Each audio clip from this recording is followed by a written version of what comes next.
Welcome to Millennial 605. I'm Andrew. I'm Laura. And I'm Pamela. Thanks for everybody's patience as we were off last week. Why were we off? Whose fault was that? My fault? Whose fault was it? It was my fault and your fault.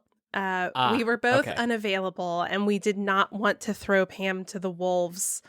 Yes. So. Yes, I remember that now. Yeah, I don't know how I forgot. I was at Disneyland last Monday through Wednesday with my boyfriend, my brother, and his girlfriend, and we had a really great time. I've been on the road for about 2 weeks now, and shockingly, I'm not sick of it yet. I thought I was going to ask you about that. Are you ready? You're not ready to go home then, I'm good. Yeah, I was afraid, like, by the time I got to LA, I needed I feel like I haven't had a break on this whole trip. But yeah, I'm in LA right now, and the weather is just so nice and such a refreshing change of pace. And I haven't been in LA in 3 years. So it feels like no time has passed. I'm just like hitting all my old favorite spots, and I showed Pat a bunch of places in LA. So it's been nice. I used to say that I miss California, but I don't miss LA. I feel like I did miss LA. I'm like, wow, I like it here. Really? I'm in Burbank. I fucking love North Hollywood, right, Pam? It's nice over here. It is really nice. And it's so funny you mention that because when I left, I was so ready to leave. Like, you couldn't have paid me to get out of there faster than I did. Like, I was done. And now when I go back, it feels really nice to be there. I'm going home. Like, there's there are huge drawbacks, okay? But it feels nice to be there when everything's good, you know? Yeah. If you're at like a great bar catching up over happy hour, you're like, oh, it's really nice. Like, last time I was there was over at Bookstore, you know? Oh, yeah. The Barnes & Noble that's in a movie theater. Yeah, and then I was at there's that Mexican food cantina, like, right across the way. Oh. And it was just like, oh, this is such a nice night. And there's like, it's easy to find parking up here. Yeah. And you can just walk everywhere. The prices rent-wise are better. However, I was looking on Redfin at the homes around here. I thought, okay, maybe they're going to be a little better than Hollywood. No. Everything around here is at least $1 million. And it's just so disheartening because I feel like, I've been successful over the years. I deserve to be able to buy a place here. But no way. $1 million? And we're not talking for a big house. We're talking like 1,500 square feet. Are you guys into HGTV? Do you watch the programming on there? Like, there's that one, I think it's on HGTV, where they do like lottery listing or like lottery $1 million dream house. lottery dream house. Yeah. And it just frustrates me so much because these people win like $1.5 million and they're like, oh, we want to buy a house and then invest some money. And I think to myself, they're not looking in California. Yeah, I'm gonna exactly. watch. The investment would be the money in the house. Right. Yeah. Right. But it's just like, I can't wrap my brain around somebody buying a house, like a multi-bedroom, multi-story house in a nice neighborhood and then still having money left over to invest. Yeah. I know. It's always funny because like when I bought like you hear about that all the time, not just on that show, but on every show on HGTV. It's like, oh, it's under budget, so we can use that extra money to invest. I'm like, no, I'm not using that money to invest. I'm using that money to have some extra money. Yeah, I was actually reading an article on The Atlantic the other day about the housing crisis, particularly for millennials, in that homeownership amongst millennials is only like 8% in the United States. And it's because in these urban and suburban areas, it's not uncommon for a common like mid-level cost of a starter home almost to be like $1 million. Yeah. Like $1 million and starter home do not go together. Yeah. Well, so I'm wondering who is living out here. Are these people who, okay, so maybe, families who have lived here for 30, 40 years when it was a lot more affordable? Is it young adults who have really rich parents or their parents hooked them up? Like, who's buying these homes? I don't understand. This bubble has to burst at some point, and then I might swoop in. This sounds dark, but we need a good earthquake out here to shake these prices down because they're nuts. But they don't leave like on it. This is so bad. But like every once in a while it rains a lot up here in Northern California, especially where I grew up. And you always hear these stories every couple of years about some house, falling down in a mudslide. And I think to myself, like, if these people moved within the last, 5-10 years, there's no excuse for you not to know that that's a possibility. Yeah. So I kind of don't feel sorry for you, even though it sucks. But like, that's a problem that's been happening, and you decided to live in a house that's basically on stilts in a place that has happened before, So I think about that a lot. Before LA, Pat and I were in Vegas looking at actually affordable homes, and it was fun. And we saw our old friend Sarah. She drove us around to like show us the city so we can get like a better feel for it. And I broke something in her car, so that was a little awkward. Andrew, what did you break? Well, I mean, it's very sunny, so I do what most people do. I pulled down the sun visor, and it's snapped off. The clip to hold it up snapped off. So I promised her a free month of Patreon to pay for that. Is that okay? Andrew. Yes, that's all you're getting. Yeah, I was going to say, I think we should give her something else. That's probably very expensive to pay. A free month of Patreon. She wasn't too miffed about it because she said she's getting a new car soon. She did kick me out of the car after that happened, but she didn't seem too bothered otherwise.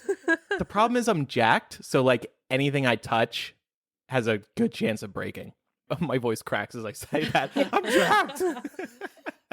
Yeah, for anybody who's not watching the video version of this show, I just wish you could observe the looks that Pam and I were both just giving Andrew when he was like, I'm jacked.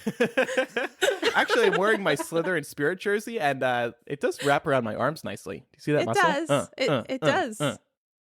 I'm proud of you. Two big things I noticed about LA.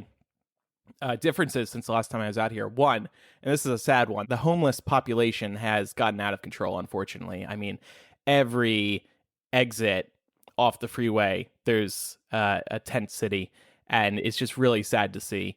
On a brighter note, there are a lot of Teslas out here. Like, I can't drive 30 seconds without seeing one, and that just makes me so happy. And hey, maybe if enough people buy Teslas out here, it'll get rid of the smog, because there's also still a lot of that. What have you two been up to? I've been avoiding paying my taxes. Why is that? Because I'm gonna owe money, and I would rather just pay it at the last possible second, because I'm not gonna give these fuckers my money any sooner than I have to. You don't want it going to the wall any sooner than it needs to. Exactly. And at this point, especially with the tax bill changes that came in the last couple years, I kind of feel like I'm being stolen from at this point, because and I say this as like a good tax loving liberal. Like, I like having streets to drive on and hospitals to go to and things like that. But the reason that people like us, like middle class and people who are even under that, get stuck paying these extra taxes is because of this tax bill, which ultimately was designed to further line the pockets of the ultra rich.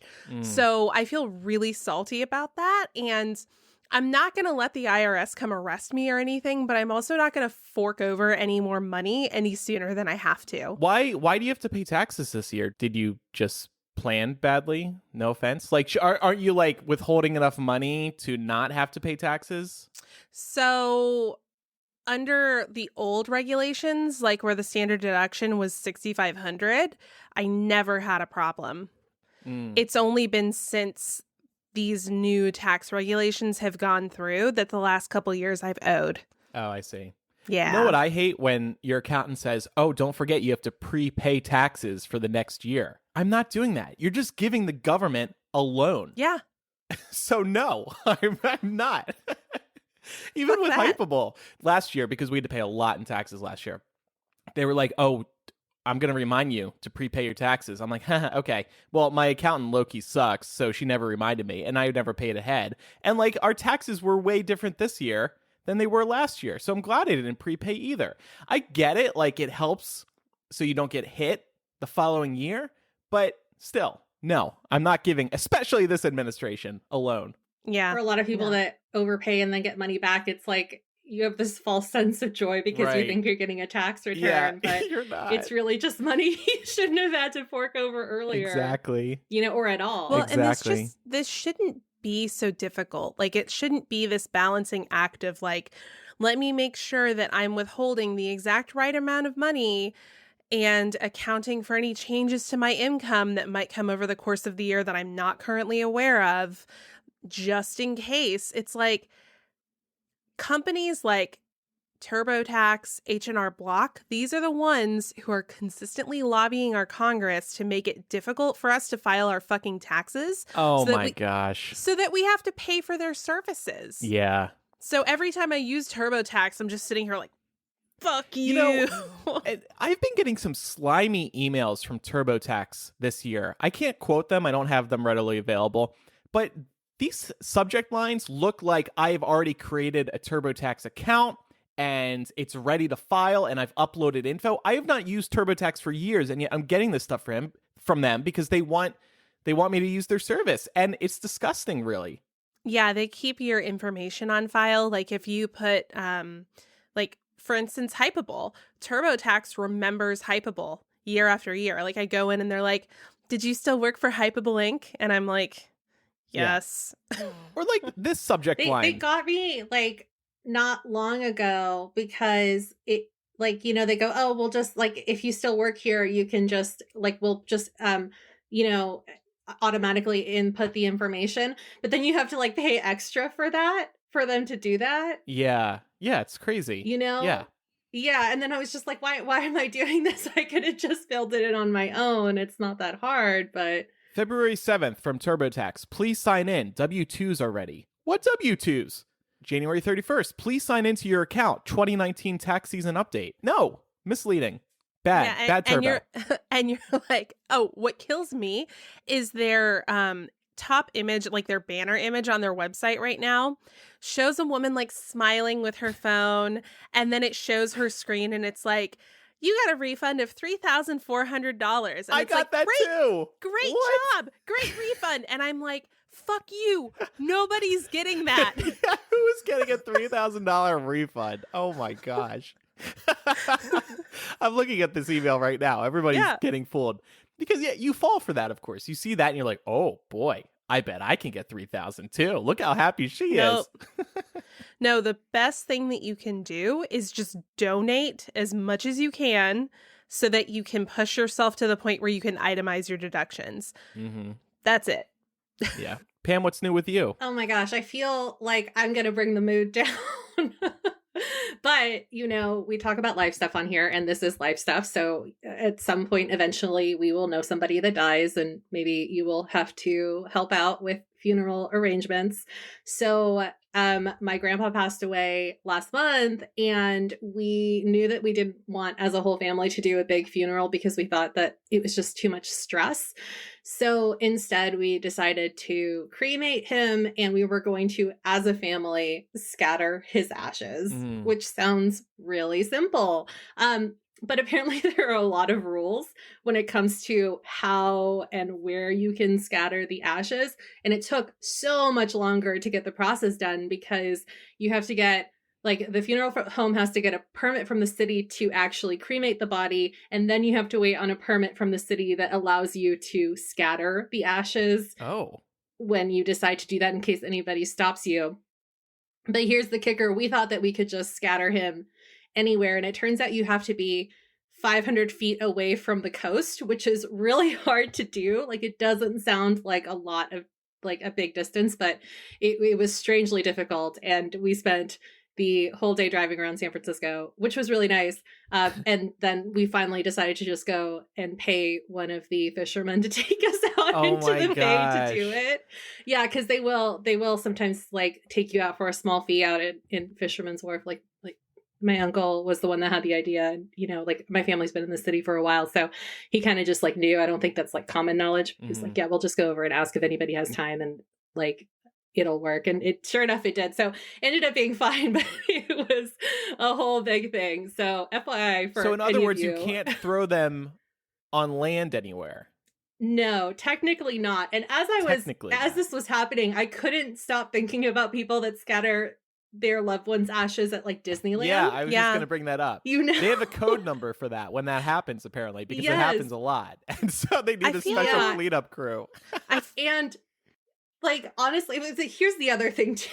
This is getting really morbid, but like, I don't know. Like, I've never actually like seen anybody's remains before, but since we were scattering them, you know, we didn't need an urn. They just gave us a box. Fine, whatever. But so then, as I'm thinking about how difficult it is to scatter, I'm looking at what's in the box and thinking like, wow, like that's so noticeable. Even if you drop that in a bush somewhere at Disneyland, these people are ballsy. Yeah. Yeah. It's, you know, I think this is one of those things where, yes, there are laws surrounding it. And yes, it is technically illegal to just scatter ashes wherever. But I think people do it all the time. Oh, yeah. And I say that because I was recently, this past summer, I was part of this. A family friend was scattering her mother's ashes on the beach. And we just all went and did it. No permits, no nothing. Yeah. Yeah. So we probably would have done that, and we were about to, but my aunt, who was his primary caregiver towards the end of his life, got really nervous because her name was on the, you know, on all the legal documents. And she was like, what if like, you know, the tide's really low? What if some of him comes back up and somebody knows what it Not is? today. And, Go Kabachis. you know, they come and get me. What are they going to do? A DNA test on it? Right, I don't know. She just started getting really nervous about it. So we were just like, you know what? We're like, it's okay. Like, we'll do it your way. It's right. Fine. Right. So, yeah. So yeah, that was, it's kind of nice though. Like, I don't think like nobody ever really wants to go to like a funeral of any kind. So it was kind of nice that, you know, we could just kind of laugh about how ridiculous it was that they put all these restrictions on there. I don't know if I want to be cremated. Have you guys thought about that? You do? Yeah. Where would your ashes be thrown or not thrown? Oh, definitely I want to be thrown somewhere. I don't want to be kept. That's just weird to me on a personal level. But like probably a beach. I like beaches. I like water. Yeah. I have an irrational fear of being buried but not actually being dead. So you've seen a few too many movies. No, like this is like an irrational fear I've had since childhood that, you know, people would think I was dead and then they would bury me and I would wake up and I wouldn't be able to get out. So that's why I think I want to be cremated. Well, that also used to happen. Right. I only had one friend ever that was like, did not laugh at me when I would say this. And so she would always say that since if I was going to go first, that she would like leave me with a walkie-talkie down there so that, you know, that's a good idea. Okay. That's a great idea. Yeah. So that like, she's like the only person that I ever felt like, I was like, okay, fine, that's fine. You know, if I go first, then you can bury me. But if not, just burn my body. It'll be fine. Well, we might want to do that for American democracy, like bury it with a walkie-talkie, because what's been going on since we were off air has been like pretty discouraging. I don't think anybody was surprised that the Senate acquitted President Trump of the impeachment charges, but it happened. Although, like, hat tip to Mitt Romney for actually having a pair of balls. And then Trump gave the Presidential Medal of Honor or Medal of Freedom medal, whatever the fuck, to Rush Limbaugh. This is something that's been given to like Mother Teresa. Like that's the caliber. Was it simply because he just announced he has like stage 4 lung cancer? Yeah, but that's still not a good enough reason. No. You don't get it just because you you're have to dying. be a good person. I'm not saying this award anyway. It's not a good enough reason for us, but for Trump and his administration, maybe that's why they did it, because maybe he doesn't have a long time left to live. Although I would just love to point out the high irony in the fact that this is the man who said that there's no evidence to suggest that smoking cigarettes causes cancer. Oh, and now here we are. that is ironic. Yep. And there's also been some updates on the coronavirus, which we had touched on briefly over a couple of weeks ago. So since we last spoke, the death toll has topped 900, and we have around 40,000 people worldwide who are infected at this point. Gosh. So I just wanted to touch base with y'all and see, are you worried? I'm not worried. No, because people compare it to the flu, and the flu is a lot worse at this stage. We'll see how bad the coronavirus gets, but I'm not worried. I think I jokingly well, maybe not so jokingly, said on the show a couple weeks ago that I was concerned. I'm not concerned anymore. I just in general, not like necessarily because of the coronavirus, but also obviously whenever there's any kind of outbreak, I do think about this. I worry that since I work from home and I'm not as exposed to germs, that my immune system is maybe not as strong as it used to be. Yeah. When I was, going to school or working with kids or like working out in the public and stuff like that. So it does kind of cross my mind on that front, usually. I do have to admit something, and I'm so embarrassed to admit this, especially this year. I have not had my flu shot, and I feel like, yeah, I know. I need to go like after recording and just get it over with. Yes, this has been a very deadly flu season. 10,000 people in the United States have died from the flu this season alone. That's not counting any international. That's just U.S. Oh God, yeah, I need to get on that, especially with all the traveling I'm doing. Just really stupid. So I'm gonna do that. Yes, please do. Add it to my Asana task list, please. We'll add it next to reading a book. I'll do it right after I read my book for January. He says February 10th. So we still have a lot to get to today. We'll talk about the Oscars. We're going to talk about what the hell happened in Iowa, and we're going to preview New Hampshire, which is happening tonight, that vote, and some other fun topics as well. But first, a word from this week's sponsor, ZipRecruiter. Hiring is challenging, but there's one place you can go where hiring is simple, fast, and smart, and growing businesses connect to qualified candidates. Codable co-founder Gretchen Hebner experienced how challenging hiring can be after unsuccessfully searching for a new game artist to grow with her education tech company. But then she switched to ZipRecruiter and saw an immediate difference. And you can too by signing up for free at ziprecruiter.com/millennial. ZipRecruiter doesn't depend on candidates finding you, it finds them for you. And by using ZipRecruiter's screening questions to filter candidates, Gretchen found it easier to focus on the best ones. Then find the right one. In fact, after posting her job on ZipRecruiter, Gretchen said she was honestly surprised she found qualified candidates so quickly and hired a new game artist in less than 2 weeks. With results like that, it's no wonder 4 out of 5 employers who post on ZipRecruiter get a quality candidate within the first day. ZipRecruiter is the smartest way to hire.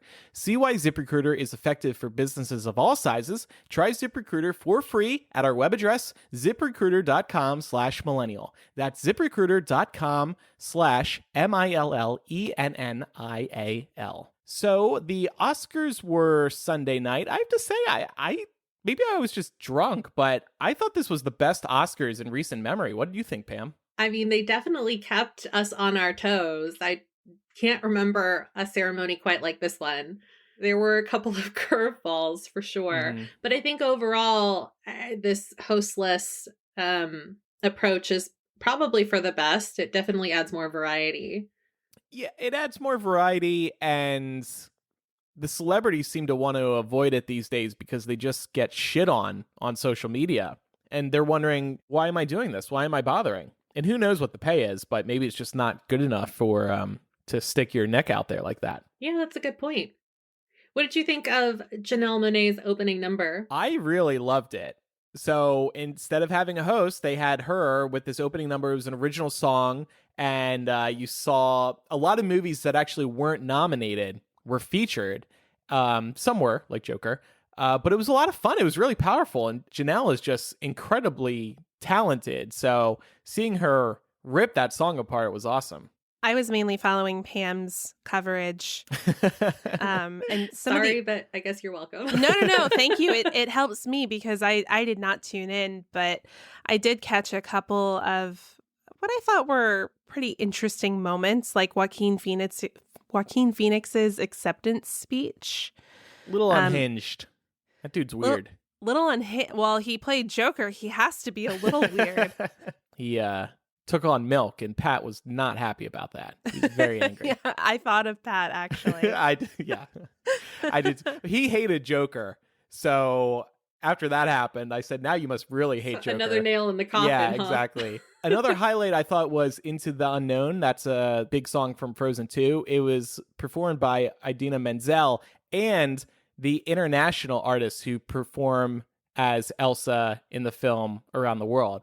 That was really good, I thought, and Idina and the rest of the singers nailed it. Funnily enough, Josh Gad, who voices Olaf, he introed them, and he said, and now Idina Menzel pronounced exactly how it's spelled.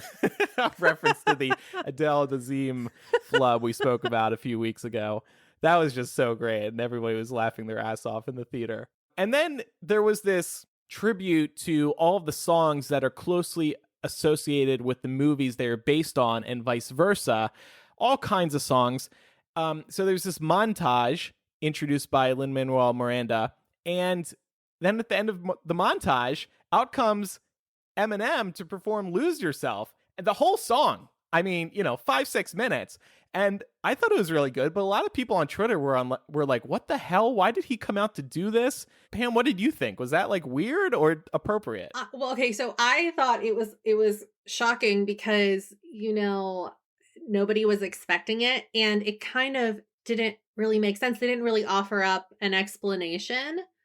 Well, so that song came out but it was still really cool. That song came out of the movie 8 Mile, for anyone who doesn't know. Right. Eminem's movie. But why him? Why Lose Yourself? You know what I mean? Like, why not any other song that was in that package? But I will say that Eminem himself cleared it up later on Twitter, and it made much more sense. It was just like weird because nobody could figure out if there was like an 8 Mile like a milestone date for the movie or what it was. It just turns out that we had all forgotten that he chose not to go when he won. So they gave him a do-over, which is nice. Oh, yeah. Okay. Okay, that's cool. Yeah. So he said, like, if you had one chance, one opportunity, and then he said something like, took me a while to get here, but thanks to the Oscars for having me. So, interesting. Coming off of a great month too, because he just released his latest album as well. Mm-hmm. And kind of cool that he eventually did get to the Oscar stage. But it just got lost in translation. My only other guess is they went out to other artists and nobody really wanted to do this. So they got down to like Eminem at number 10 on their list. And they're just like, okay, I guess we're going with Eminem. Some notable wins. This was the first time a foreign language film won Best Picture, Parasite. I have not seen it yet, but everybody absolutely raves about it. Have either of you? No, but we're actually either going to watch it either tonight or tomorrow. We're watching it at some point this week. It is worth seeing. And I think a lot of people, the director has been making this point about how people are, scared to watch a movie with subtitles because it's a little bit more tedious. Yeah. But I'm really excited that, more people are going to be watching it now because it's just really great. And it's a really good example of how sometimes the Academy does the right thing, Yes. After last year, Green Book won Best Picture, and nobody liked that movie. So it was a big improvement compared to last year, especially. What were some of the other big wins and losses of the night, Pam? So obviously we already touched on Parasite. They had a huge night, and I feel like every acceptance speech was more wholesome than the last. So that was really fun to watch. Joker, surprising upset for that team because they led with 11 nominations total going into Sunday, but only took home 2 awards for Best Actor and Best Original Score, which I think everybody thought they had in the bag anyway. Yeah. But kind of crazy that they didn't win more. Yeah, I guess so. It was refreshing though, right? Because if Joker just sweeped, it would have been pretty boring. 100%. And speaking of sweeping, 1917 was also a favorite to win a lot last night. They had 10 total nominations, but only took home 3 prizes in categories like visual effects, cinematography, and sound mixing, which I think is well deserved. I think that, those are appropriate awards for 1917 to win. Yeah. And then finally, The Irishman, poor Netflix, they probably had the biggest upset of the night because they had 10 nominations total going into Oscar Sunday, but did not pick up anything. Ouch. There was a really sweet moment when the director, I believe, of Parasite was accepting one of his wins, maybe Best Director. He quoted Martin Scorsese, some quote he had always carried with him. And he said the quote first, and he paused for a beat, and then he said that's a quote from Marty.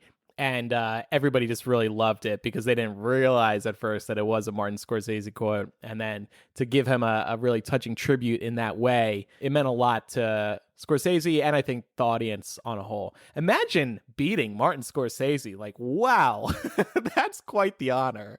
Yeah, it was like, honestly, stacked category. There were a lot of, old Hollywood figures that were nominated this year. I think it's funny also that Scorsese didn't pick up anything for The Irishman, but Joker won too. And this comes only a few months after his disparaging remarks about comic book movies. And I know Joker doesn't quite fall into that category the way that some of like the MCU stuff does, for example, but it's just funny to me that he sort of got beat at his own game. Yeah.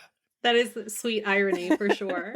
Renee Zellweger and Joaquin Phoenix won the Best Actor awards, and Laura Dern and Brad Pitt won the Supporting Actor. I was so awards. happy for Laura Dern. I'm obsessed with her.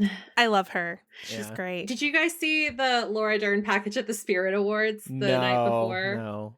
Oh my God, you have to watch it. It's just, I think it's like the LA Gay Men's Choir. And I heard about that. Singing about all of the gay moments in film that people didn't realize were gay, and then it's just like 1 minute long of them singing Laura Dern. It's just like crescendoing. The gays are obsessed with Laura Dern, especially over the past few years. Yeah, she is their queen right now. Yeah, I think Big Little Lies pushed the gays over the edge for Laura Dern.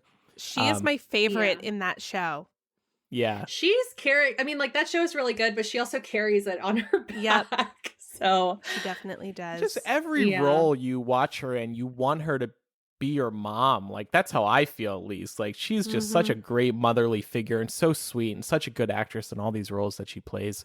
I bought a Laura Dern Funko the other day in the Jurassic Park vehicle. Yeah. She can also be a bad bitch, though. Like, yeah. Oh, yeah. Shit. Oh, yeah. She gets angry in Big Little Lies. Yep. It's entertaining as hell. Well, did you see Marriage Story as well? No, but I want to, just because Laura Dern's in it. She's so I did good. Like that. Yeah. It's a hard movie to watch, but she was good. Look, I'm not going to lie. I'm just still really bitter that there was no justice for Greta Gerwig and Little Women. So while I am pleased for Laura Dern, I just wanted to see them as a collective unit win more. Yeah. And they really didn't pick up very much, but they also weren't nominated for very much, which is really unfortunate because I think that's probably my favorite movie, like bold choice, but probably my favorite movie that was nominated for awards. Yeah. Despite our rave review of the Oscars, it hit an all-time low in the ratings. Only 23.6 million people tuned in. That's down from 29.6 million in 2019, so a 6 million viewer drop. I don't know what's up with that. People just don't care. People are just busy streaming. People have a life on Sunday nights. I don't know, but people maybe just don't care because there's so many bad things happening in the world. They've just got real fish to fry. I don't know, but I find the Oscars enjoyable still, and I always look forward to tuning in, even though I've grown increasingly cranky about watching Hollywood pat itself on the back. It's still a really fun watch. I don't know. I'm split. I can't decide. No, I was going to say that I could see it being that, a mixture of that, and also I think, I hate to say this because sometimes it is really important and I'm all about somebody using their platform for a good cause, but I think a lot of people that just don't want more politics are really sick and tired of like the soapboxing. Yeah, and there was some of that. Brad Pitt did it right out of the gate. Yeah, but not very much. No. I just think that people, they kind of look to Hollywood for an escape sometimes. Mm-hmm. And if that's the case, it's not fun for those people to tune into an award show where like, 6 of their favorite actors are talking about politics. So I don't begrudge anybody for not watching because of that. But it doesn't bother me because I think sometimes it is important to use your star power to shine a spotlight on a really important issue. Yeah. And I guess the host does help a little bit, having a host. Somebody you can use to promote the Oscars, True. Well, if you were inspired by some of those Oscars looks and want to get that clear, glowing skin naturally, you'll want to hear this word from our next sponsor. They're BioClarity, and Andrew and I have been using this skin routine for the last 2 years. I used to struggle to keep blackheads and red patches at bay, but BioClarity has really turned this around for me. One of my favorite things about BioClarity is that it's actually affordable and not only something intended for those dreaded 1%. They have 2 routines to fit your skincare needs: the clear skin routine for oily or breakout prone skin, or the essentials routine for normal skin and everyday use. Both routines consist of an easy to use 3-step regimen that helps improve the look and feel of your skin and is packed full of detoxifying nutrients. These products are uniquely formulated to help nourish the skin with clean, plant-based ingredients. The routines also include a super special ingredient found only in BioClarity, Floralux, which is made from the chlorophyll from plants. This special ingredient also helps with redness, hyperpigmentation, and evening out skin tone and texture, and you can only find Floralux in BioClarity. Their products are 100% vegan, cruelty-free, non-toxic, paraben-free, sulfate-free, and artificial fragrance-free. Plus, you can't beat the 100% risk-free money-back guarantee. Get healthier, more radiant skin by going to bioclarity.com. These products have really helped get my skin back on track, and even better, BioClarity is actually affordable. Right now, for our listeners, you can save 15% off everything on their website. It's an incredible deal, but you need to enter our code MIL at checkout. So go to bioclarity.com and get 15% off everything on their website when you use our code MIL at checkout. I have to give BioClarity a special shout out because I recently had a pimple on my dick, and BioClarity knocked that out real quick. So thank you, BioClarity. I really appreciate it. Andrew! What? No way. Andrew, How what? do you... What? It happens. Guys know what I'm talking about. It happens. Like an ingrown hair? Like a pimple on my dick. Oh my God. Sorry for shaking up the BioClarity ad. No, it's good. I've never thought of a pimple being on a dick, but it makes sense. I'm pretty sure it happens. I told Pat, and he understood. I was embarrassed until I told him, and I think it's somewhat common. Guys in the Discord, help me out. Somebody, please. I guess I can text Mark and be like, have you ever had a pimple on your dick? If nobody comes forward, I'm editing that out.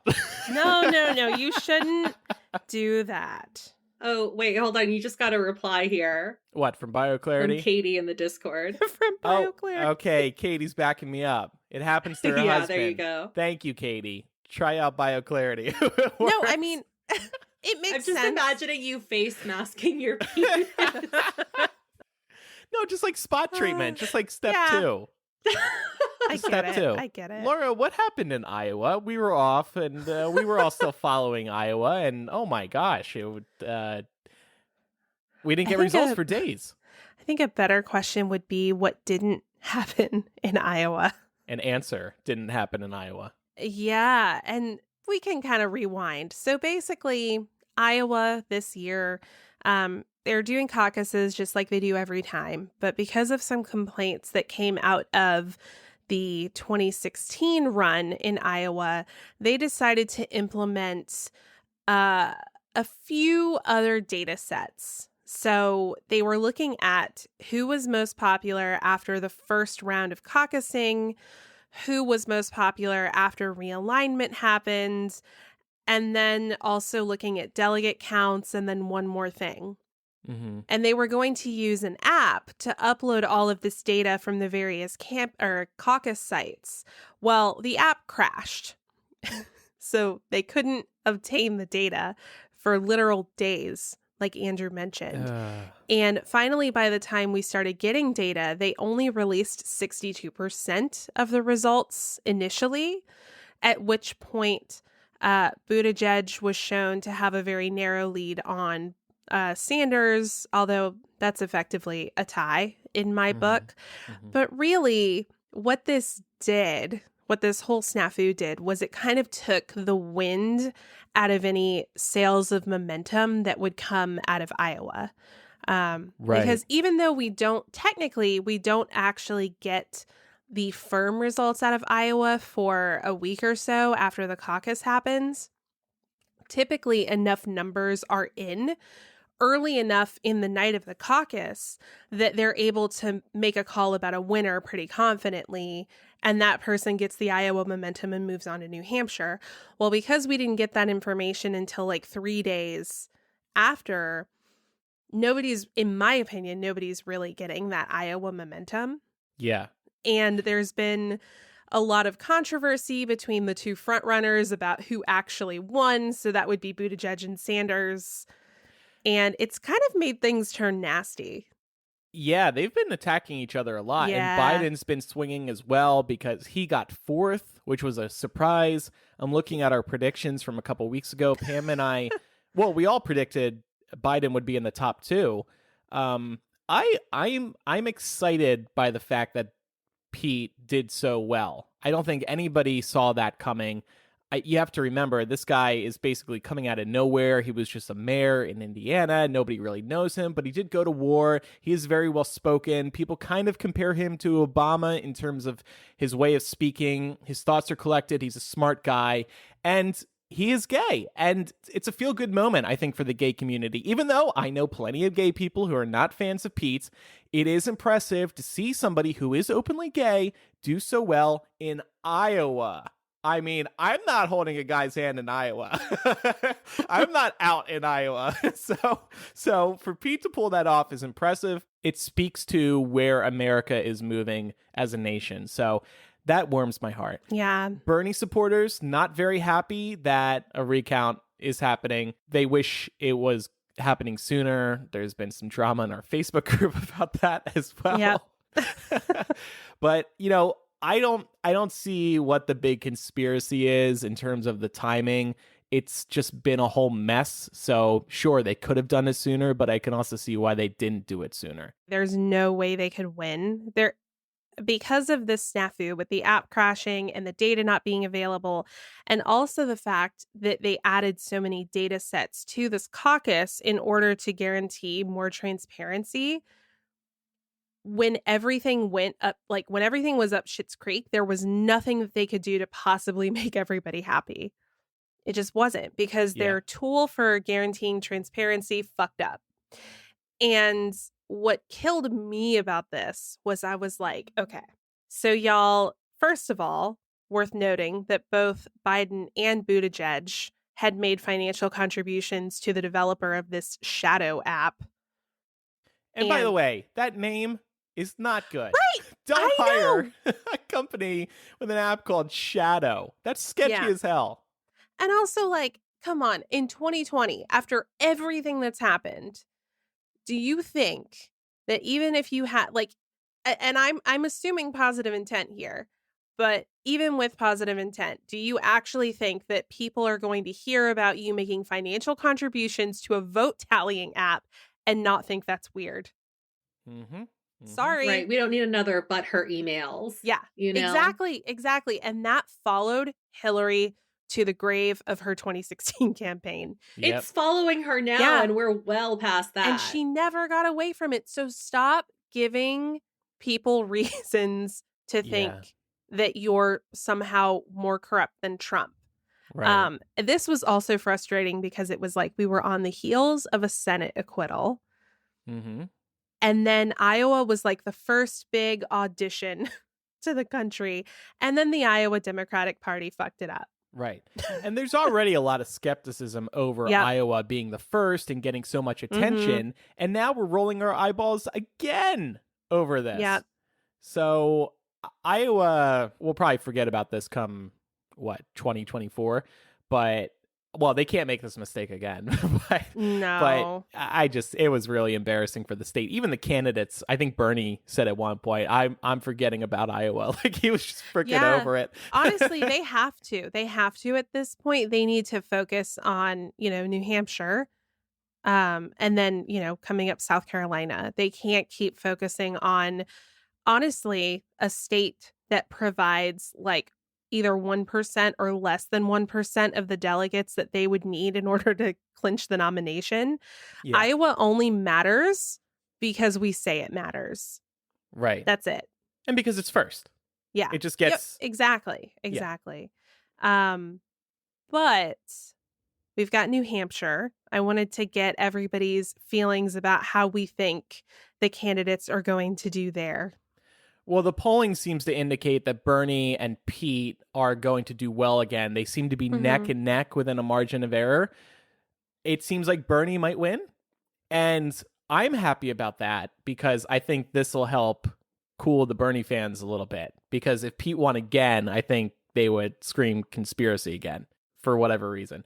So I want Bernie to win. I want the Bernie supporters to say, okay, the DNC isn't completely trying to ruin him, at least not in this state. And then from there, I mean, I've been watching CNN recently and MSNBC, and Bernie and Pete are getting a lot of attention. And at this point, I feel like the media is going to prop them up through Super Tuesday. And I'm okay with that. I think that's cool. I feel bad for our endorsed candidate, Elizabeth Warren, and some others who deserve to get more attention. But I don't know. I'm good with it. Yeah, I think that I agree that Sanders and Buttigieg will probably be the top two, almost likely, in New Hampshire.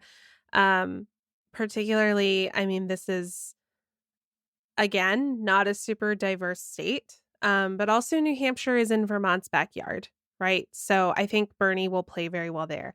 I think that we may see things switch up a little bit when we start getting into South Carolina and Super Tuesday states that have much more diverse populations. And quite frankly, that's going to be where we start seeing Joe Biden moving up in the polls. So I know people are kind of like, oh, he came in fourth in Iowa, so he's kind of like dead in the water. I don't think that's true. Yeah. I wouldn't say he's dead over one state. However, because CNN, MSNBC, and even the newspapers are giving Bernie and Pete so much attention, I wonder if that is going to seriously propel them through the rest of this race. Because you think of Trump, everybody was like, oh no, Trump can't get it. But the media was fascinated by him. So he benefited from that. Now, of course, Bernie and Pete are not psycho and idiotic like Trump are. Right. But still, I think all this media attention is going to help them throughout the rest of this race. Big time. It'll definitely be interesting to see what sort of surprises come, because there's always a primary surprise. It's not quite as like cemented as the October surprise that always comes during the general election, but there's always something that happens during a primary that shakes things up. So I'm not committed to saying that they're going to be the top two forever, but I think through New Hampshire they will be. All right. Well, it's time now for a word from our next sponsor. They're a new sponsor, and I'm excited to tell you about them because I have used them for years. In fact, I started using them a few years ago here in LA when I was mailing out hundreds of MuggleCast t-shirts to patrons. I was folding, packing, and shipping them myself, but I was then taking hundreds of shirts at a time to the post office and printing labels one by one. I'd go after hours, after the post office closed, right down the street from where I am now, and I'd use one of those self-service machines. And then, because I was spending so much time there, another customer would show up, and I'd have to stop, print out my receipt, do all that crap, so they could use the machine because I was going to be there for so long. Then I heard about Stamps.com, and oh my gosh, it changed my life. Stamps.com brings all the services of the U.S. Postal Service right to your computer. Whether you're a small office sending invoices, an online seller shipping out products, or even a warehouse sending thousands of packages a day, Stamps.com can handle it all with ease. They've partnered with the post office to let you print official U.S. postage 24/7 for any letter, any package, any class of mail, anywhere you want to send it around the world. Once your mail is ready, you just hand it to your mail carrier or drop it in a mailbox. It's that simple, and you get to avoid the hassle of going to the post office. I started printing stamps in the comfort of my own home for our various MuggleCast and Millennial gifts that we've sent out over the years, and it was just life-changing. And as if the convenience wasn't tantalizing enough, you also save money. You get discounted postage rates that you can't even get at the post office. This is crazy. Right now, our listeners get a special offer that includes a 4-week trial plus free postage and a digital scale without any long-term commitment. Just go to Stamps.com, click on the microphone at the top of the homepage, and type in MILL. That's Stamps.com and enter code MILL. Please, if you mail things, give this a try. I think you're going to love it. It's just one of those things you don't think exists, but then you start using it and your mind is blown, and suddenly your life is just a little bit easier. So thank you, Stamps.com, for coming on board to Millennial. So, a couple lighter topics, a couple things that have been on my mind. Emojis. That's a fun, light topic. The Unicode Consortium. There's a group that plans emojis. They have finalized 62 new emojis that'll be rolled out later this year.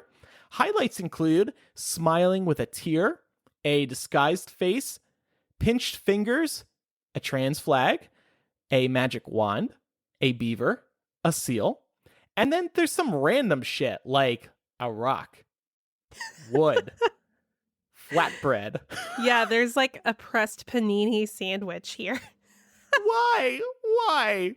There's also new gender-inclusive emojis that can be used as an alternative to gendered versions, such as a person with a veil, a person with a tux, rather than the current woman-man option. So that's good. But the reason I wanted to bring this up is because how many emoji do we really need on our phones? If you swipe through that tray right now, there are so many, you can't find what you're looking for. My eyes just glaze over. It's staring right in front of me, the one I need, but there's so many, I can't find it. Yeah, I'm trying to look at. They never have what I want either. What do you need? Which is so funny. This is like remedied now, but last Christmas I was looking for a friggin' tamale emoji to send to my grandma and I couldn't find one. Yeah, it's so null now, but looking at I feel like my frequently used are probably pretty common. Like I have the crying while laughing. Mm-hmm. I have the thumbs up. I have the 100. I have the eyes looking sideways judgmentally. I have the hand over the face, the shrug. I feel like those are the most commonly used ones that people need. But yeah, so they add more emojis every year. And I'm really wondering how many we need. Must we replace every word with pictures in our phones? Will they ever stop coming? We have hundreds of emojis now. We're going to have thousands within a few years. This seems like total overkill to me. Do you think that they'll retire any emojis that aren't being used that much and replace them with some of these newer ones? That's a good idea. They really should. There's actually a Twitter account called Least Used Emoji Bot, and it just scans Twitter, counting up the usage of every single emoji. For a while, it was the ski lift, I think. That was the least used emoji. But for the past few weeks, it looks like the least used emoji has been input symbol for symbols. God knows what that means. Yeah, what are you even using that for? I don't know. It's got a music note, it's got a percentage and an ampersand. Is that what it's called? All in one. It's just, but yeah, I mean, looking at that's been the least used symbol. Looks like for months. Yeah, I keep scrolling through the timeline and it just keeps going.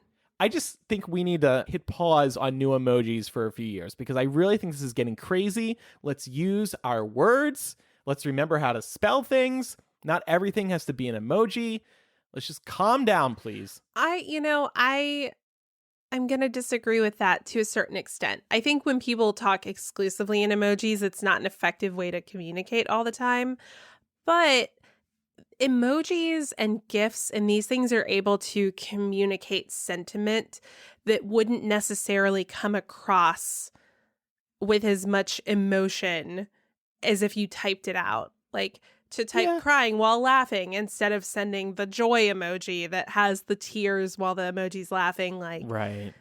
So I understand the move towards the use of emojis and GIFs. I think we actually had this debate on this show years ago when the dictionary.com word of the year was an emoji. But I still feel that way. Yeah.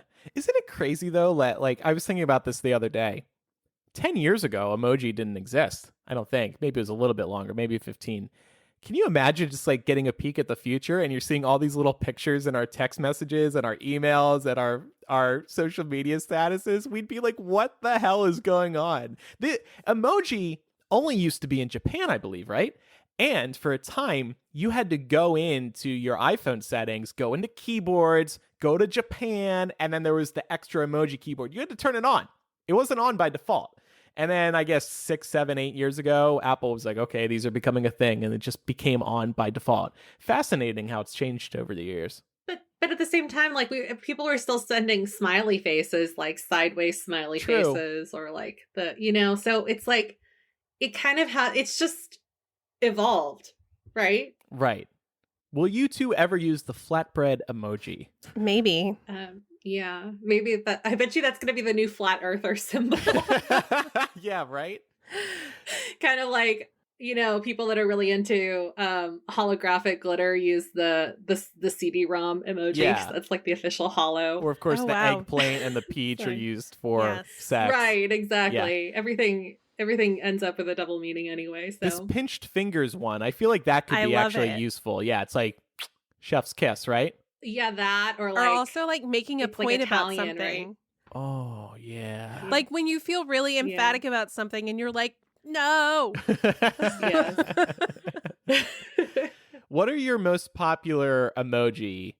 So like iOS says frequently used. I'm seeing a cheeseburger in my frequently used tray. I don't use a cheeseburger emoji much at all. Maybe once recently. That's not frequent. Yeah, like I just like right now at the top it's the broken heart, but it's because I sent it one time. Oh, Pam, what's wrong? Oh, nothing. Honestly, I was just. You know what? Do you guys really want to know why I sent this? I sent this because I was talking to a friend of mine about Little Women, and it broke your heart. Yeah, because there's that one scene with Joe and Lori, and he's like, "I love you," and she's like, "I won't make you happy," and it's anyway. And now your phone is like, Pam's heart is broken. My phone thinks I'm depressed and going through a breakup. But in all seriousness, I think like my most used are the side eye, like Laura. Yeah. And then probably the heart eyes, and then like the crying. Yeah. I'm with you guys there. My number one, according to Apple, is just the red heart. Then the eyes looking up. I love that one. That's like my give me a frickin' break one. I send that to Laura all the time when I need a bitch. I send the upside down one. Like that's I love that one too. Upside down smiley. Jesus. Yeah. My grandmother sends that one to me a lot, and I'm like, I don't know if she knows what it means and she's Probably using it not. appropriately or like, but I always laugh. That's how I feel about there's the one that it looks like it's supposed to be angry, but it's because it's got steam coming out of its nose. Yeah. Yeah. But sometimes I'll send one, like, I'll send that. It was like, oh my God, it was so good. Yeah. And it's like that emoji. One of my top ones is the middle finger. I never use that. I should use it more. I use it a lot. I like the I use this one all the time. The closed eyes and the flat mouth. Yep. I don't know how to describe it exactly. Or the one that looks like it's happy, or the one that looks like it's no, sad? it's like give me a break. Here, I'll try to. Oh yeah. Yeah. Also really like the smile with the eyes closed and the 3 hearts around the face. That's a recent one. I've come to really like that one. That's just like There's a website that tracks emoji usage, and I thought this was interesting. Apparently the most popular emoji as of October 2019 is the face with tears of joy. I think you brought that one up, Pam. Mm-hmm. I like that one. No, I'm talking about the one that's sobbing, like the loud crying. Oh, right, because you're brokenhearted. Yeah, that makes sense. But just in general, anything. It's like, it's so beautiful, sobbing. Yeah. I'm so happy, sobbing. But see, now we have happy and sad, so I don't have to use that anymore. Mm-hmm. Number 2 is the red heart. Number 3 is smiling face with hard eyes. We mentioned that. The sideways face with crying and you're rolling on the floor laughing. That's number 4. Here's a stat. I don't know how they figure this out, but according to Emojipedia, only 7% of people use the peach emoji as a fruit. That sounds about right. I'm surprised that's not a higher number. How do they calculate that? I've never used the peach emoji as a fruit. No, ever. Me neither. Only 7% of the population apparently like eating peaches, because why else would you use it non-sexually? But I think we need to slow down. We have too many emoji. Needless. Rock? Wood? Flatbread? No. I'm going to start using the rock emoji in all of our communications. Don't you dare. Andrew, I am a rock emoji. No, I'll just be like, Andrew, when will the show document be ready for us to post in? Rock emoji. It's like you're throwing a rock at him to remind him. Ooh, I bet they'll make a rock and emoji eventually. Oh, great. There's something I don't use, an emoji. Oh, I know. I used it literally when it came out to send you, Andrew, a video of me as like a rabbit or something. And then that was it. It's a gimmick. I don't use these, but on iOS, they let you now make your own emoji. And I like it. I just don't use them. I'm so used to the regular emoji. Like, I don't like my face with the hard eyes. I just like the classic one. But then also one. it's competing with Bitmoji too, which is huge. Bitmoji I'm obsessed with. Yeah. Those are fun. Pat and I send those to each other all the time because there's so many. They're always adding new ones. And like, here's me sitting on top of an eggplant. When I want to suck some dick, I just send that. These are just so funny. Like, you're dead to me. Crocheted. Oh my God. So funny. Also, like on Snapchat too, like if you're having a conversation with somebody, I think this is really brilliant. The options for the Bitmojis will put you and that person together, so you can send one of both of you. I believe they recently rolled that out in the rest of iOS. You can actually turn those on now. Oh, that's fantastic. Yeah, long time coming. Okay, so something else I wanted to talk about today is Cameo. Have you two heard of Cameo? Yes. Oh, yes. So this is a site, for anyone who doesn't know, that lets you pay celebrities to make a personalized video for you or somebody that you love.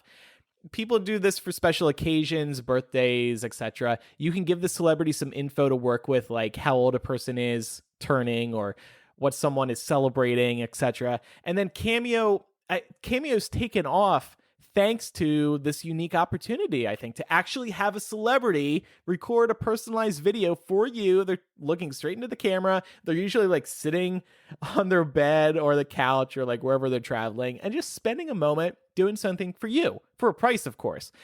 I was looking through these the other day and I thought we could talk about it because it's so fascinating. A, the celebrities that are on here, and B, how much they're charging. So I went browsing, and if you guys saw anybody interesting, please shout them out. But Anthony Scaramucci, he was in the White House for like 10 minutes. He's on Cameo. He charges $100 for a personalized video. Aaron Carter, also on Cameo. He's been very vocal of the fact that he's broke. $100 as well. Yeah, I see Gilbert Gottfried is on here. Yeah. He charges a lot too, doesn't he? Yeah, he's like 150. But he's got a distinctive voice, so I feel like that would be a cool one. Lance Bass is on here. I think 250, Pam? Yeah, but I was when we were talking about this not long ago, I was on his profile and I guess he donates that money to charity. Oh, okay, that's nice. So that's nice. Mm-hmm. Yeah, but I'm sure a lot of people are just, using this as a second source of income. Yeah, Dick Van Dyke is on here. Hollywood legend, $500. Icon. Yes, $500. Scott Patterson is on here. Scott Patterson, like the Lacey Peterson Scott Patterson. Oh, no, Scott Patterson, Gilmore Girls. Yes. Oh my God, you thought a murderer was on here? Yeah, no, I was thinking about the other guy. I don't even know if his name is Scott. Hey, baby, I'm going to kill you. Happy birthday. Well, I don't know. I feel like OJ would do Cameo Probably. And be like, I didn't do it, but if I did. But if I did, I wish I did it with you. Happy birthday. How much is Luke from Gilmore Girls, Scott Patterson, $135. All right. Would you do that, Pam? Would you pay that?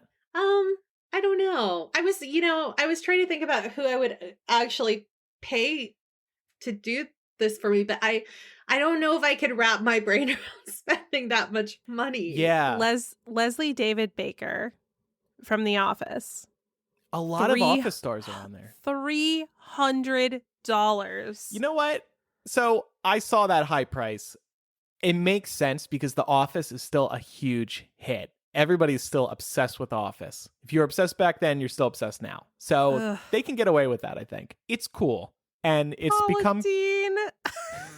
Paula Dean? How much for Paula Dean? $100. That's worth it. That's worth it.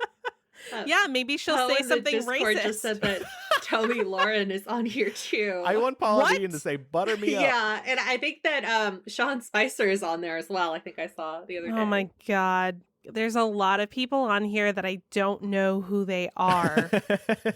Yeah. I know, same. A lot of internet celebrities as well. Maybe, you know what, maybe that's why I can't wrap my brain around like spending money on a Cameo, because I just haven't seen anybody that I feel like would be worth the money. Well, so of interest to our audience, there's a bunch of Harry Potter actors on here, actually. So I thought it was fun to browse through all these. Some of these people, I'm like, who the fuck? You know, no offense, but come on. So the Phelps twins are on here. James Phelps charges $95. Oliver Phelps also charges $95. It'd be kind of funny if one was trying to undercut the other. Chris Rankin, $30. I feel like Chris Rankin is worth more. He's still really involved. Well, I guess the Phelpses are also really involved, but I feel like Chris Rankin's at every convention. Yeah, so exactly. And he's super friendly. Nice. He could charge more. He's got 5-star reviews across the board, so I think his videos are really good. And also, like, you're looking, the length of the videos matter too. Like Chris Rankin, it looks like he records for 60 to 90 seconds. Like, I'm more inclined to pay for somebody if they're recording for at least a minute, I think. Dan Fogler is on here. How much is he charging? I feel like it would be funny. $100. Bonnie Wright is charging $200. What? Didn't you say her line was short at the convention? Yeah. Oh. Nobody wanted to see her. Oh, Bonnie. Tommy Chong is on here too. Who is that? Do you ever watch that 70s show? Oh, Tommy no, Chong. I didn't really get into that. Okay. So what cracks me up most? Okay, so I would say Bonnie Wright's probably the biggest celebrity, Harry Potter celebrity on here. So 200, I think maybe that makes sense.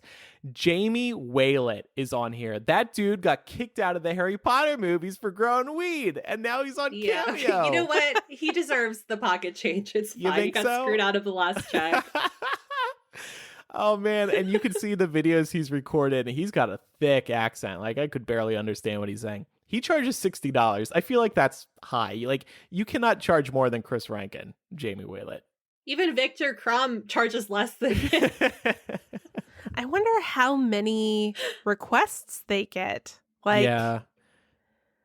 You can kind of tell based on how many reviews that they have. So like James Phelps, $95, 39 reviews. Now, I'm sure not everybody's reviewing him, but he's made at least $4,000 off a Cameo. Like, it's pretty good. Andrew, set up a Cameo. Let's put this theory to the test.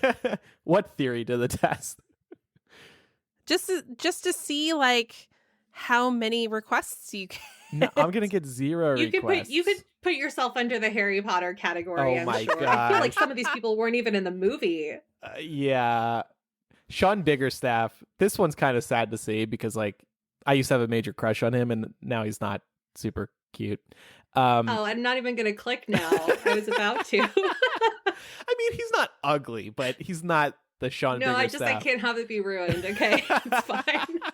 $50 for him. 51 reviews. I mean, a lot of people had a crush on him. Do you guys get the impression that these celebrities, setting aside the people who donate to charity with their Cameo income, do you guys get the impression that maybe these people need some extra cash? Because I feel like this is kind of desperate to be on Cameo. I don't know. If I thought that people gave a shit about watching a 60-second video from me and wanted to pay for it, I would probably do it. Even if it makes you look cheap? Like, it makes, I don't know, it's part of my problem, I think, is that fan conventions, they often have these photo ops with celebrities, and you pay $50, $100, $200, $500, depending on the celebrity, for 5 seconds with this celebrity. They take a picture with you, and they push you right along. I don't like that. Now, I'm sure some people listening have done it and are really happy with their photo, and that's cool. But I feel like the celebrities are exploiting the fans. Of course, the fans are being pressed to pay up, but some of these people charge a lot, and you're getting no time with these people. It just makes me uncomfortable. I wish instead these fan conventions would just pay these celebrities up front and say, hey, for for $5,000, we want you to take pictures with people for 2 hours or something, and don't charge the fans, just have it as one experience of the convention, and maybe the fans like enter a lottery to win this. That would be okay with me. Or I guess if like for a good cause, because like, for example, Zachary Levi, who is now in the DC universe, but before even that, you know, he had his own following. He used to do that with his convention that was going on during Comic-Con, which has since stopped. But, you know, I believe that I can't remember exactly how it works because it's been a while, but I believe that he would just take pictures for hours with people, and then the donations would go towards, you know, a good cause, or you could line up as long as you had paid the ticket in, and then that money would go towards some kind of organization. Yeah. I don't know. I think it really depends on the celebrity. I think, you know, when you pay, because I wouldn't judge anybody for doing that. You kind of do it knowing that you're not going to get very, very much time. But I think that if you pay for a good person, then they understand that it means something to you, and they do the most with the very short amount of time that you're there. Yeah. And I think that that's really nice, you know? Yeah, I mean, I don't know. I really appreciated Richard Horvitz, who's the voice of Invader Zim. We got that 30-second recording for the show in the voice of Zim, and he was so nice. He did the recording and he took like 10 minutes to stand there and talk to me. Yeah, and no, that's yeah.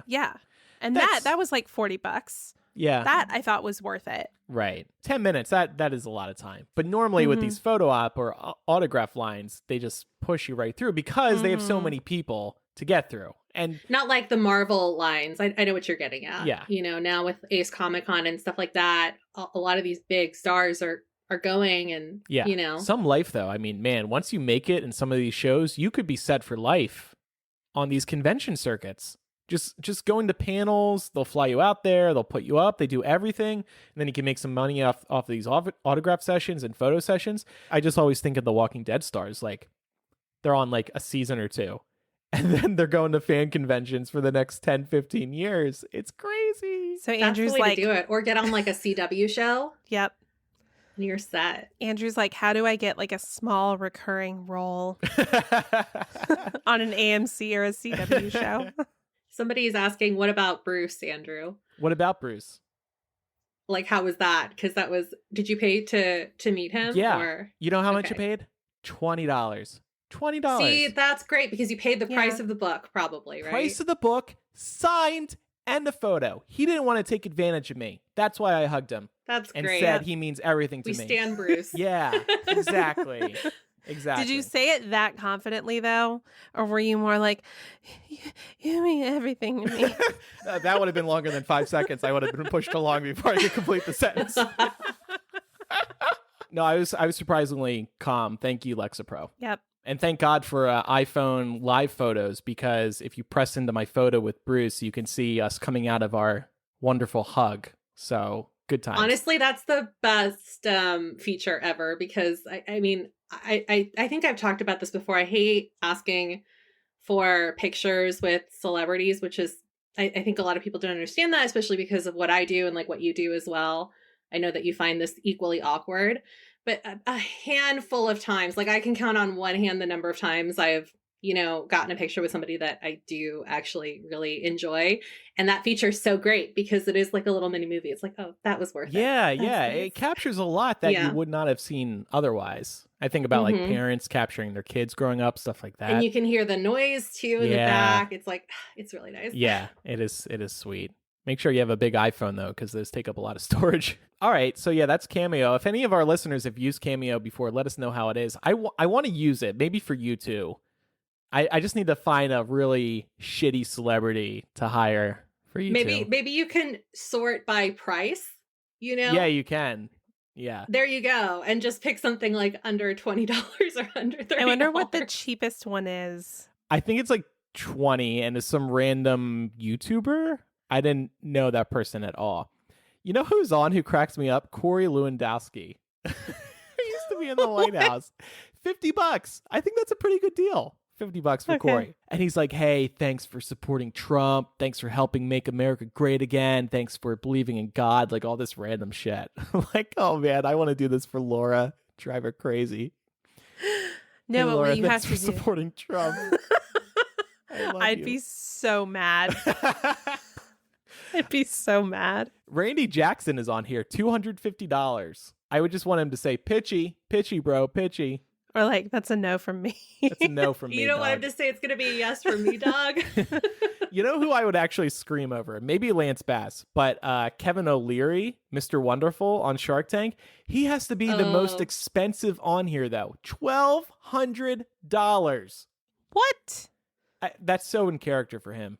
But is he recording like a full feature-length film? Nope, I'm looking you? at these. They're a minute long. People are shelling out $1,200 for a minute of his time. No. Crazy. 138 reviews. So a lot of people have paid for Mr. Wonderful. That is just taking advantage. Like, holy shit. Well, we have one more sponsor today, HoneyBook.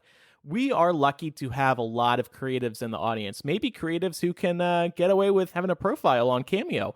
Your creative passion is something you're pursuing part-time or full-time, and that is awesome. But maybe you wish you knew something sooner, like how much time drafting proposals, creating contracts, and chasing down payments would take. The good news is that HoneyBook can help with all those tedious administrative tasks so you can get back to doing what you love. HoneyBook is an online business management tool that organizes your client communications, bookings, contracts, and invoices all in one place. I'm really lucky that I've been able to take on additional podcast editing and consulting work in my spare time, and HoneyBook has been there for me. I appreciate it most for creating invoices, getting those to my clients, and you can automate it all, so it's less for you to worry about. And not only do the invoices look great, but HoneyBook's interface is so simple to use that I actually enjoy creating invoices and, of course, getting that money, baby, so I can afford some cameos. But that's not all they offer. HoneyBook has easy-to-use templates for emails, proposals, brochures, and invoices to make you look like you're not only great at the creative side of your job, but you're also good at business management. And that's important because it shows you're organized. And right now, HoneyBook is offering our listeners 50% off when you visit tryhoneybook.com/MILL. Payment is flexible, and this promotion applies whether you pay monthly or annually. Go to tryhoneybook.com/MILL for 50% off your first year. Go to that URL now, and you will instantly see their interface, and you'll understand why they're so great. First impressions are important, and they make that impression and deliver. That's tryhoneybook.com/MILL. All right, so for listener feedback this week, we do have a confessional. The confessee writes, "Hi, Millennial family. Can we talk a minute about how terrible it is to live in the present day political climate? I work in an industry in which many people from Central and South America immigrate to the U.S. for jobs. 2 years ago, I met a guy from Mexico who I began dating. On a date at Bob Evans, I glanced at the people around us who were all older white couples, and I instantly got a sense of disapproval that a little white girl like myself would be bringing this Mexican guy into their establishment. Now, truly, we had a nice meal and nothing bad happened, and no one said anything to us, so this perceived disapproval may have been entirely in my head, but in that case, I almost feel worse that I may have subconscious racial issues to resolve. So here's the point of my message. I hate that I even have to contemplate these things. Starting a new relationship and finding a person to spend your life with is awkward and difficult enough without having these extra worries about people judging us because he's a different color than me." The first thing I would say is that most people have subconscious racial issues to resolve. They just do. I think that it's really important to confront that most people are not perfect. Mm-hmm. The other side of this, I'm in an interracial relationship, and I would say, especially since you're the white person in the relationship, I think it's important for you to be cognizant and aware of when these things might be happening, but at the same time, not to look for it. Don't make every encounter with your partner about ooh, let's see who's pissed off about us being together today. Because that's just not going to make you happy. Yeah. Because then you're not to say that's what you're doing at all here, but then the interactions are not about you and your partner. They're just about what everybody else around you thinks. And I imagine in time you will stop thinking about that because you have just spent so much time with this person that you've learned to shrug off these potential assholes. This doesn't sound perfectly right, but you're just used to this interracial relationship, so you're not thinking about it anymore. It's just normal. Yeah, I would also say your first mistake was going to Bob Evans. Yeah, I dated Bob Evans. Didn't want to be judgmental, but my brother is in an interracial relationship now, and I wonder about that too. Like when we were at Disneyland, like are people judging them because they do a lot of PDA, too much PDA for my liking. But I wonder if people are like that. And my brother and Dominique, they don't care. I don't think. I mean, I didn't ask them about it, but they don't seem to care. So I think that's great. But at the same time, I feel bad for them that people might be thinking that way. It sucks, but it's just the world we live in. It's like being a gay person. Like I know when I'm holding hands with Pat, I know people are thinking about it. They're looking at that and going, gay, you know? Yeah, it's not, when I see Laura and Mark, I'm not like straight, you know? Right. No, you're just like interracial. No, I'm kidding. But I think it's just back to the original thing that I was saying about like, be aware, kind of like what you were just saying, Andrew. Like you are aware of it. You're aware of the perceptions. You see the looks. Like they're definitely there. But at the end of the day, it's about deciding how much you're going to let that impact you. Yeah. And I think like Andrew said, you get more used to it. It's not great. Yeah. But you do. Poe is pointing out that Caitlyn Jenner is on Cameo. I don't know how I missed that. $2,500. Wow. Come on, Caitlyn. That is crazy. She doesn't even have her e-show anymore. That's why she needs Cameo. That's fair. Okay, so it's time now for recommendations. I don't love giving local recommendations, but I really loved this place. And since a lot of people visit LA, I have to recommend it. Funko, the makers of pop vinyls, they make pop vinyls of every character imaginable, seemingly. They've just gotten so popular. Their headquarters is in Washington, and they have a cool store there. But it's in Everett, Washington, and like, who would ever go there? So they opened a store in Hollywood, and oh my gosh, it is so cool. First of all, of course, you can buy Funkos there. You can also make your own Funko character, which is fun. You can make a human or a monster, which is kind of a neat twist. Or make a human monster. Ooh. But the coolest part is they have larger than life pop vinyl figurines of all your favorite characters. So like the Toy Story characters, Harry Potter characters, Star Wars, DC characters, so many. And you can just walk up to them and put your arms around them and take pictures with them. It is so cute and it's free. It's like a Hollywood wax museum, but awesome pop culture characters and, like I said, free. So if you're in Hollywood, go check this place out. It is so cool. Pat and I were just ecstatic browsing all the characters you can pose with. It was such a delight. And I think I saw Pat's pictures. Did he post them? Yeah. And they were really cute. Yeah. Maybe I can show you guys some real quick. So I screamed over the Toy Story characters. See them there? And look how small I am next to them. Oh my God, how cute. Adorable. So big. And Buzz is flying. They have Hagrid. So there's Pat and Hagrid. Oh. Nice and big. Yeah, it's just you don't expect this. Oh, they have Jurassic Park. So here's Pat in the Jurassic Park vehicle with that guy and a big dinosaur. So with awesome. Jeff Goldblum. Jeff Goldblum. Thank you. Watch him on Disney Plus. And they have Stranger Things and Game of Thrones. Check that cool. out. That's sick. Pat riding on the back of a dragon. And this is free. It's like, what? Here's me and Guido from Star Wars. I shot first. Isn't that cool? We just had a ball. So check that out. Funko Hollywood on Hollywood Boulevard, I think. I'd like to recommend Ivy's Tea for any of you loose leaf tea fans out there. This is an herbal tea blending company that's actually Black woman owned. So I thought this was very appropriate for Black History Month as well, so that you're able to get some delicious herbal tea. I've gotten a couple from there, and they are so good and so flavorful. I usually have a cup of tea before I go to bed at night, and these have become a pretty common staple in my evening routine. But just really good stuff. Super important to support Black-owned businesses, and I think you'll love it. So there you go. I wanted to recommend The Good Place, which just ended forever. But I wanted to recommend the show not because, people don't know that it's great or that I haven't talked about it before, but just because the way that they wrapped up the final episode was just so perfect. And it's really hard to get a series finale right. And I feel like they did that. And it was so good. So if you haven't watched because you were kind of waiting for the show to finish so you could binge all of it, would highly recommend doing that. And if you're not caught up for some reason or another, I would also highly recommend catching up just so you can watch how they wrapped it up. That's great. Because I thought it was brilliant.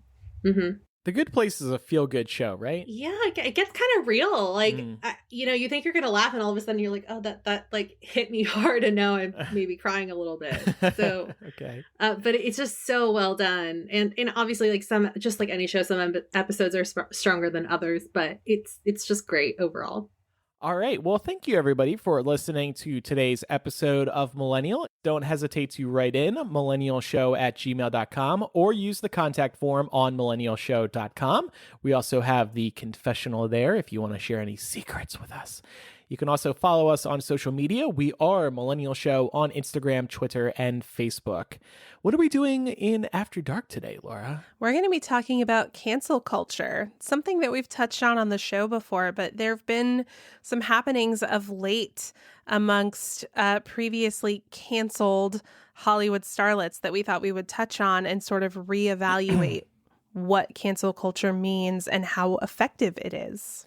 We're also going to surprise bitch one of our listeners. If you want to be eligible for Surprise Bitch, or if you want to be able to listen to After Dark, where we have more relaxed, open conversations, check out patreon.com/millennial. Not only does your support help us make the show a priority in our lives, it gives us the backing we need to create lots of behind-the-scenes bonus content and other material. It also helps us learn more about podcasting. I'm going to be attending another podcast conference this week in Los Angeles, happening over Valentine's Day. Maybe a decade ago, it would have been really lame to be at a podcasting conference over Valentine's Day, but now podcasting is so cool that I feel like it's socially acceptable to be there on Valentine's Day. Also, Valentine's Day is just a Hallmark holiday. It doesn't matter. Oh, whatever, Laura. It means a lot to some of us. Anyway, okay. Patreon.com/millennial. Thank you so much for your support. It goes a long way, and it really helps us develop and grow the show. Thanks, everybody, for listening. I'm Andrew. I'm Laura. And I'm Pamela. Goodbye. Bye. Bye.